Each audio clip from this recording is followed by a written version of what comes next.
जय श्री राधे राधे दोस्तों, आप सभी का आपके अपने YouTube चैनल अध्यात्म भक्ति में बहुत बहुत स्वागत है। आइए आज आप सब सुनेंगे श्री सत्यनारायण व्रत की कथा। जो भी भक्त सच्ची श्रद्धा के साथ प्रत्येक पूर्णिमा तिथि के दिन भगवान सत्यनारायण का पूजन करते हैं, कथा श्रवण करते हैं, इससे भगवान सत्यनारायण अति प्रसन्न होते हैं। कली काल में भगवान सत्यनारायण का पूजन जो कि बड़ा ही पुण्य फलदायी माना गया है, यह सभी प्रकार के पाप और ताप को नष्ट करने वाला है तथा इस दिन व्रत को धारण करके भगवान का पूजन करके कथा को सुनते हैं तो इससे भगवान सत्यनारायण अपने भक्तों के सभी प्रकार के दुख और कष्टों को दूर कर देते हैं तथा सुख और समृद्धि का आशीर्वाद प्रदान करते हैं। तो आइए सुनते हैं श्री सत्यनारायण व्रत की कथा। तो बोलिए प्रेम से श्री सत्यनारायण स्वामी की जय, भगवान विष्णु की जय, माता लक्ष्मी की जय, सर्व देवी देवताओं की जय। एक समय नैमिषारण्य तीर्थ में शौनका आदि 88,000 ऋषियों ने श्री सूत जी से पूछा, हे प्रभु, इस कलयुग में वेद विद्या रहित मनुष्यों को प्रभु भक्ति किस प्रकार मिलेगी तथा उनका उद्धार कैसे होगा? हे मुनि श्रेष्ठ, कोई ऐसा तप कहिए जिसमें थोड़े समय में पुण्य प्राप्त होवे तथा मनवांछित फल मिले। यह कथा सुनने की हमारी इच्छा है। सर्वशास्त्र ज्ञाता श्री सूत जी बोले, हे वैष्णवों में पूज्य, आप सबने प्राणियों के हित की बात पूछी है। अब मैं उस श्रेष्ठ व्रत को आप लोगों से कहूंगा जिस व्रत को नारद जी ने लक्ष्मी नारायण जी से पूछा था और श्री लक्ष्मीपति ने मुनि श्रेष्ठ नारद जी से कहा था। सो ध्यान से सुनो। एक समय योगी राज नारद जी दूसरों के हित की इच्छा से अनेक लोकों में घूमते हुए मृत्यु लोक में आ पहुंचे। यहाँ अनेक योनियों में जन्मे हुए प्राय सभी मनुष्यों को अपने कर्मों द्वारा अनेकों दुखों से पीड़ित देखकर सोचा कि किस यत्न के करने से निश्चय ही इन मानवों के दुखों का नाश हो सकेगा। ऐसा मन में सोचकर विष्णु लोक को गए। वहाँ श्वेत वर्ण और 4 भुजाओं वाले देवों के ईश नारायण का, जिनके हाथों में शंख चक्र गदा और पद्म थे तथा वरमाला पहने हुए थे, देखकर स्तुति करने लगे। नारद जी कहते हैं, हे प्रभु, आप अत्यंत शक्ति से संपन्न हैं। मन तथा वाणी भी आपको नहीं पा सकती। आपका आदि मध्य अंत नहीं है। निर्गुण स्वरूप सृष्टि के कारण भक्तों के दुखों को नष्ट करने वाले हो। आपको मेरा नमस्कार है। नारद जी के इस प्रकार की स्तुति सुनकर विष्णु भगवान बोले, हे मुनि श्रेष्ठ, आपके मन में क्या है? आप किस काम के लिए आगमन हुआ है? निसंकोच कहो। तब नारद मुनि बोले, मृत्यु लोक में सब मनुष्य जो अनेक योनियों में पैदा हुए हैं, अपने अपने कर्मों के द्वारा अनेक प्रकार के दुखों से दुखी हो रहे हैं। हे नाथ, मुझ पर दया रखते हो तो बताइए, इन मनुष्यों के सब दुख थोड़े से ही प्रयत्न से कैसे दूर हो सकते हैं? श्री भगवान जी बोले, हे नारद, मनुष्य की भलाई के लिए तुमने बहुत अच्छी बात पूछी है। जिसके करने से मनुष्य मोह से छूट जाता है, वह मैं कहता हूँ। सुनो, पुण्य देने वाला स्वर्ग तथा मृत्यु दोनों लोक में दुर्लभ एक उत्तम व्रत है। आज मैं प्रेमवश होकर तुमसे कहता हूँ, श्री सत्यनारायण भगवान का यह व्रत अच्छी तरह विधान पूर्वक करके मनुष्य तुरंत ही यहाँ सुख भोग कर मरने पर मोक्ष को प्राप्त होता है।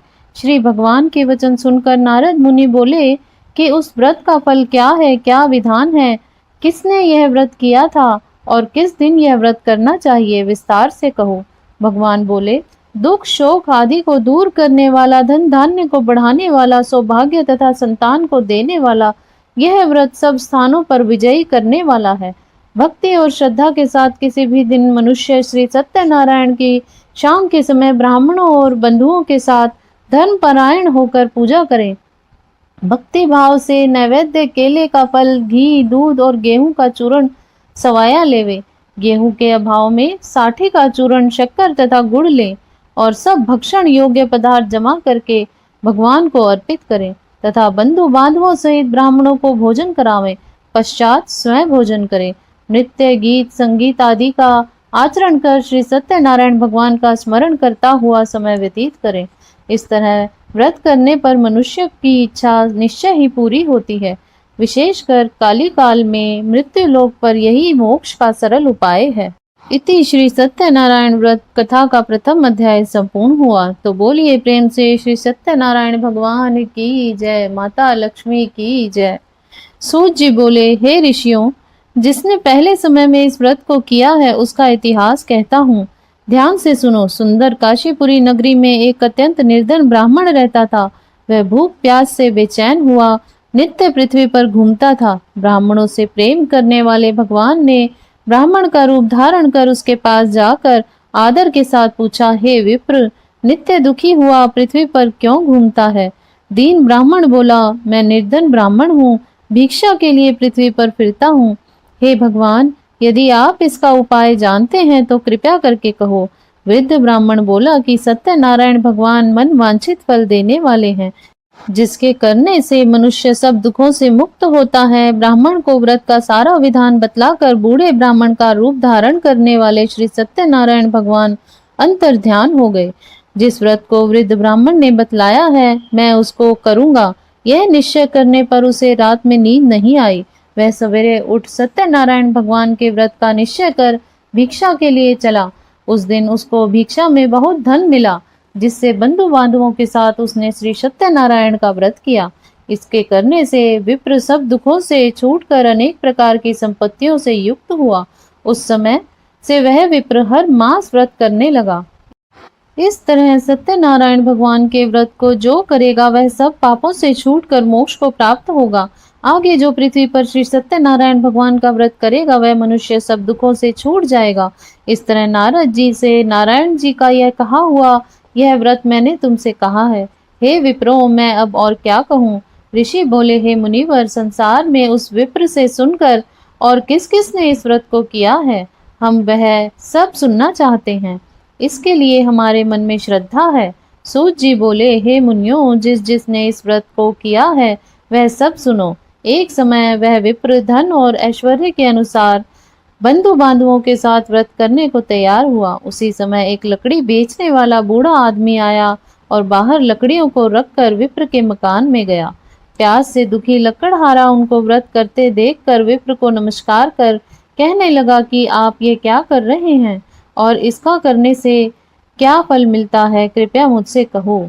ब्राह्मण ने कहा, सब मनोकामनाओं को पूरा करने वाला यह श्री सत्यनारायण भगवान का व्रत है। इसकी ही कृपा से मेरे यहाँ धन धान्य आदि की वृद्धि हुई है। विप्र से इस व्रत के बारे में जानकर लकड़हारा बहुत प्रसन्न हुआ। चरणामृत ले वह प्रसाद खाने के बाद अपने घर को गया। लकड़हारे ने अपने मन में इस प्रकार का संकल्प किया कि आज ग्राम में लकड़ी बेचने से जो धन मिलेगा उसी से मैं सत्यनारायण भगवान का उत्तम व्रत करूंगा। यह मन में विचार कर वह बूढ़ा आदमी लकड़ियां अपने सिर पर रखकर जिस नगर में धनवान लोग रह रहे थे वह ऐसे सुंदर नगर में गया। उस रोज वहां पर उसे उन लकड़ियों का दाम पहले दिनों से चौगुना मिला। तब वह बूढ़ा लकड़हारा दाम ले और अति प्रसन्न होकर पके केले की फली, शक्कर, घी, दूध, दही और गेहूं का चूर्ण इत्यादि श्री सत्यनारायण भगवान के व्रत की कुल सामग्रियों को लेकर अपने घर गया। फिर उसने अपने भाई बंधुओं को मिलाकर विधि के साथ भगवान जी का पूजन किया और व्रत किया। उस व्रत के प्रभाव से वह बूढ़ा लकड़हारा धन, पुत्र आदि से युक्त हुआ और संसार के समस्त सुख भोग कर वैकुंठ को चला गया। इति श्री सत्यनारायण व्रत कथा का द्वितीय अध्याय पूर्ण हुआ। तो बोलिए प्रेम से श्री सत्यनारायण भगवान की जय, माता लक्ष्मी की जय। सूत जी कहते हैं, हे श्रेष्ठ मुनियों, अब आगे की कथा कहता हूँ। पहले समय में उल्का मुख नाम का एक बुद्धिमान राजा था। वह सत्य वक्ता और जितेंद्रिय था। प्रतिदिन देव स्थानों पर जाता था तथा गरीबों को धन देकर उनके कष्टों को दूर करता था। उसकी पत्नी कमल के समान मुख वाली और सती साध्वी थी। भद्रशिला नदी के तट पर उन दोनों ने श्री सत्यनारायण भगवान का व्रत किया। उस समय वहां एक साधु नामक वैश्य आया। उसके पास व्यापार करने के लिए बहुत सा धन था। राजा को व्रत करते हुए देखकर वह विनय के साथ पूछने लगा, हे राजन, भक्ति युक्त चित्त से यह आप क्या कर रहे हैं? मेरी सुनने की इच्छा है, सो आप यह मुझसे बताइए। राजा बोला, हे साधु, अपने बांधवों के साथ पुत्र आदि की प्राप्ति के लिए एक महाशक्तिमान श्री सत्यनारायण भगवान का व्रत व पूजन किया जा रहा है। राजा के वचन सुनकर साधु आदर से बोला, हे राजन, मुझसे इसका सब विधान कहो। मैं भी आपके कथा अनुसार इस व्रत को करूंगा। मेरे भी कोई संतान नहीं है और इसके निश्चय ही होगी। राजा से सब विधान सुन व्यापार से निवृत्त हो वह आनंद के साथ घर गया और साधु ने अपनी स्त्री से संतान देने वाले उस व्रत का वर्णन सुनाया और कहा कि जब मेरे संतान होगी तब मैं इस व्रत को करूंगा। साधु ने ऐसे वचन अपनी स्त्री लीलावती से कहे। एक दिन उसकी स्त्री लीलावती पति के साथ आनंदित हो सांसारिक धर्म में प्रवृत्त होकर श्री सत्यनारायण भगवान की कृपा से गर्भवती हो गई तथा 10वें महीने में उसके एक सुंदर कन्या का जन्म हुआ। दिनों दिन वह इस तरह बढ़ने लगी जैसे शुक्ल पक्ष का चंद्रमा बढ़ता है। कन्या का नाम कलावती रखा गया। तब लीलावती ने मीठे शब्दों में अपने पति से कहा कि जो आपने संकल्प किया है कि सत्यनारायण भगवान का व्रत करूंगा, अब आप उसे करिए। साधु बोला, हे प्रिय, इसके विवाह पर करूंगा। इस प्रकार अपनी पत्नी को आश्वासन दे वह नगर को गया। कलावती पितृगृह में वृद्धि को प्राप्त हो गई। साधु ने जब नगर में सखियों के साथ अपनी पुत्री को देखा तो तुरंत ही दूत को बुलाकर कहा कि पुत्री के लिए कोई सुयोग्य वर देख कर लाओ। साधु की आज्ञा पाकर दूत कंचन नगर पहुंचा और वहां पर खोज और देखभाल कर लड़की के लिए सुयोग्य वाणिक पुत्र को ले आया। उस सुयोग्य लड़के को देखकर साधु ने अपने बंधु बांधवों सहित प्रसन्नचित अपनी पुत्री का विवाह उसके साथ कर दिया, किंतु दुर्भाग्य से विवाह के समय भी उस व्रत को करना भूल गया। तब श्री भगवान क्रोधित हो गए और शाप दिया कि तुम्हें दारुण दुख प्राप्त होगा। अपने कार्य में कुशल साधु बनिया अपने दामाद के सहित समुद्र के समीप स्थित होकर रत्नासारपुर नगर में गया और वहां दोनों ससुर जमाई चंद्रकेतु राजा के उस नगर में व्यापार करने लगे। एक बार भगवान श्री सत्यनारायण की माया से प्रेरित कोई चोर राजा का धन चुरा कर भागा जा रहा था, किंतु राजा के दूतों को आता देखकर चोर ने घबराकर भागते हुए राजा के धन को वहीं चुपचाप रख दिया जहां वे ससुर जमाई ठहरे हुए थे। जब दूतों ने उस साधु वैश्य के पास राजा के धन को देखा तो दोनों को बांध कर ले गए और प्रसन्नता से दौड़े हुए राजा के समीप जाकर बोले, यह 2 चोर पकड़कर हम लाए हैं, देख कर आज्ञा दे। तब राजा की आज्ञा से उनको कठिन कारावास में डाल दिया गया और उनका धन छीन लिया गया। श्री सत्यनारायण भगवान के श्राप द्वारा उनकी पत्नी भी घर पर बहुत दुखी हुई और घर पर जो धन रखा था चोर उसे चुरा कर ले गए। शारीरिक व मानसिक पीड़ा तथा भूख प्यास से अति दुखी हो अन्न की चिंता में कलावती एक ब्राह्मण के घर गई। वहां उसने श्री सत्यनारायण भगवान का व्रत होते देखा, फिर कथा सुनी तथा प्रसाद ग्रहण कर रात को घर आ गई। माता ने कलावती से कहा, हे पुत्री, अब तक कहाँ रही? वह तेरे मन में क्या है? कलावती बोली, हे माता, मैंने एक ब्राह्मण के घर श्री सत्यनारायण भगवान का व्रत देखा है। कन्या के वचन सुनकर लीलावती भगवान के पूजन की तैयारी करने लगी। लीलावती ने परिवार और बंधु बांधवों सहित श्री सत्यनारायण भगवान का पूजन किया और वर मांगा कि मेरे पति और दामाद शीघ्र आ जावें। साथ ही प्रार्थना की कि हम सबका अपराध क्षमा करो। श्री सत्यनारायण भगवान इस व्रत से संतुष्ट हो गए और राजा चंद्रकेतु को स्वप्न में दर्शन देकर कहा, हे राजन, दोनों वैश्यों को प्रातः ही छोड़ दो और उनका सब धन जो तुमने ग्रहण किया है दे दो, नहीं तो मैं तेरा धन, राज्य, पुत्र आदि नष्ट कर दूंगा। राजा के ऐसे वचन कहकर भगवान अंतर ध्यान हो गए। प्रातः काल राजा चंद्रकेतु ने सभा में अपना स्वप्न सुनाया, फिर दोनों वणिकों पुत्रों को कैद से मुक्त कर सभा में बुलाया। दोनों ने आते ही राजा को नमस्कार किया। राजा मीठे वचनों से बोला, हे महानुभावों, भाग्यवश ऐसा कठिन दुख तुम्हें प्राप्त हुआ, अब तुम्हें कोई भय नहीं है। ऐसा कहकर राजा ने उनको नए नए वस्त्र आभूषण पहनाए तथा उनका जितना भी धन लिया था उससे दुगना धन देकर आदर से विदा कर दिया। दोनों वैश्य अपने घर को चल दिए। इति श्री सत्यनारायण व्रत कथा 3य अध्याय संपूर्ण हुआ। बोलो सत्यनारायण भगवान की जय, माता लक्ष्मी की जय। सूत जी कहते हैं, वैश्य ने मंगलाचार करके यात्रा आरंभ की और अपने नगर को चल दिए। उनके थोड़ी दूर निकलने पर दंडी वेशधारी श्री सत्यनारायण ने उनसे पूछा, हे साधु, तेरी नाव में क्या है? अभिमानी वणिक हंसता हुआ बोला, हे दंडी, आप क्यों पूछते हो? क्या धन लेने की इच्छा है? मेरी नाव में तो केवल बेल और पत्ते भरे हैं। वैश्य का कठोर वचन सुनकर श्री भगवान ने कहा, तुम्हारा वचन सत्य हो। दंडी ऐसा कहकर वहां से दूर चले गए। कुछ दूर जाकर समुद्र के किनारे बैठ गए। दंडी के जाने पर वैश्य ने नित्य क्रिया करने के बाद नाव को ऊंची उठी देखा तो अचंभा किया तथा नाव में बेल पत्ते आदि देखकर मूर्छित हो जमीन पर गिर पड़ा। फिर मूर्छा खुलने पर अत्यंत शोक प्रकट करने लगा। तब उसका दामाद बोला, आप शोक ना करें, यह दंडी का शाप है, अतः उनकी शरण में चलना चाहिए, तभी हमारी मनोकामना पूरी होगी। दामाद के वचन सुनकर वह दंडी के पास पहुंचा और अत्यंत भक्ति भाव से नमस्कार करके बोला, मैंने जो आपसे असत्य वचन कहे थे उनको क्षमा करो। ऐसा कहकर महान शोकातुर हो रोने लगा। तब दंडी भगवान बोले, हे वणिक पुत्र, मेरी आज्ञा से बार बार तुम्हें दुख प्राप्त हुआ है, तू मेरी पूजा से विमुख हुआ है। साधु बोला, हे भगवान, आपकी माया से ब्रह्मा आदि देवता भी आपके रूप को नहीं जानते, तब मैं अज्ञानी कैसे जान सकता हूँ। आप प्रसन्न होइए, मैं सामर्थ्य के अनुसार आपकी पूजा करूंगा, मेरी रक्षा करो और पहले के समान नौका में धन भर दो। उसके भक्ति युक्त वचन सुनकर भगवान प्रसन्न हो उसकी इच्छा अनुसार वर देकर अंतर ध्यान हो गए।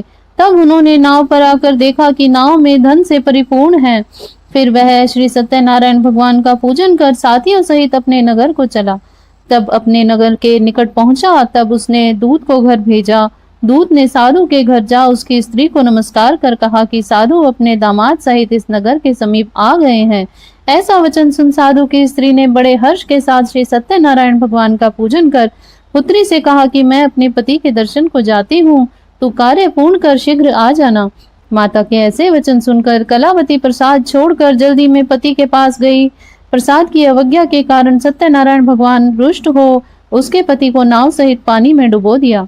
कलावती अपने पति को ना देखकर रोती हुई जमीन पर गिर गई। इस तरह नौका को डूबा हुआ तथा कन्या को रोता हुआ देखकर साधु दुखी होकर बोला, हे प्रभु, मुझसे या मेरे परिवार से जो भूल हुई है उसे क्षमा करो। उसके दीन वचन सुनकर श्री सत्यनारायण भगवान प्रसन्न हो गए और आकाशवाणी हुई, हे साधु, तेरी कन्या मेरे प्रसाद को छोड़कर आई है, इसलिए उसका पति अदृश्य हुआ है। यदि वह घर जाकर प्रसाद खाकर लौटे तो इसे पति अवश्य मिलेगा। ऐसी आकाशवाणी सुन कलावती ने घर पहुंचकर प्रसाद खाया, फिर आकर पति के दर्शन किए, भगवान का विधि पूर्वक पूजन किया। इस लोक का सुख भोग कर अंत में स्वर्ग लोक हो गया। इति श्री सत्यनारायण व्रत कथा चतुर्थ अध्याय संपूर्ण हुआ। तो बोलिए प्रेम से श्री सत्यनारायण भगवान की जय, माता लक्ष्मी की जय। सूत जी कहते हैं, हे ऋषियों, मैं और भी कथा कहता हूँ, सुनो। प्रजापालन में लीन तुंगध्वज नाम का एक राजा था। उसने भी भगवान का प्रसाद त्याग कर बहुत दुख पाया। एक समय वन में जाकर वन्य पशुओं को मारकर बड़ के पेड़ के नीचे आया। वहां उसने ग्वालों को भक्ति भाव से बांधवों सहित श्री सत्यनारायण की पूजा करते हुए देखा। राजा देखकर भी अभिमानवश वहां नहीं गया और ना ही नमस्कार किया। जब ग्वालों ने श्री भगवान का प्रसाद उनके सामने रखा तो प्रसाद त्याग कर अपनी नगरी को चला गया। वहां उसने अपना सब कुछ नष्ट पाया तो वह जान गया कि यह सब कुछ भगवान ने किया है। तब वह विश्वास कर ग्वालों के समीप गया और विधि पूर्वक पूजन कर प्रसाद खाया तो श्री सत्यनारायण भगवान की कृपा से सब कुछ पहले जैसा हो गया। फिर दीर्घ काल तक सुख भोग कर मरने पर वह स्वर्ग लोक को गया। जो मनुष्य परम दुर्लभ व्रत को करेगा, भगवान की कृपा से उसे धन्य धान्य की प्राप्ति होगी। निर्धन धनी और बंदी बंधन से मुक्त होकर निर्भय हो जाता है। संतानहीनों को संतान प्राप्ति होती है तथा सब मनोरथ पूर्ण होकर अंत में वैकुंठ धाम को जाता है। सूत जी कहते हैं, जिन्होंने पहले इस व्रत को किया, अब उनके दूसरे जन्म की कथा कहता हूँ। वृद्ध शतानंद ब्राह्मण ने सुदामा का जन्म लेकर मोक्ष को पाया। लक्कड़हारे ने अगले जन्म में निषाद बनकर मोक्ष प्राप्त किया। उल्कामुख नाम का राजा दशरथ होकर बैकुंठ को प्राप्त हुआ। साधु नाम के वैश्य ने मोर ध्वज बनकर अपने ही पुत्र को आरे से चीर कर मोक्ष को प्राप्त किया। महाराज तुंगध्वज ने स्वयं भू होकर भगवान की भक्ति युक्त हो कर्म कर मोक्ष प्राप्त किया। इति श्री सत्यनारायण व्रत कथा पंचम अध्याय संपूर्ण हुआ। तो बोलिए प्रेम से श्री सत्यनारायण भगवान की जय, भगवान विष्णु की जय, माता लक्ष्मी की जय, सर्व देवी देवताओं की जय। तो आशा करती हूँ आपको यह कथा श्रवण अच्छी लगी होगी। ऐसे ही ज्ञानवर्धक जानकारियाँ प्राप्त करते रहने के लिए, व्रत पूजा आदि के बारे में जानने के लिए यदि आप चैनल पर पहली बार आए हैं तो चैनल को सब्सक्राइब कर लें ताकि आने वाली वीडियो की नोटिफिकेशन आपको समय से मिलती रहे। वीडियो को लाइक करें, शेयर करें। सुखी रहें, स्वस्थ रहें। जय श्री राधे राधे। धन्यवाद।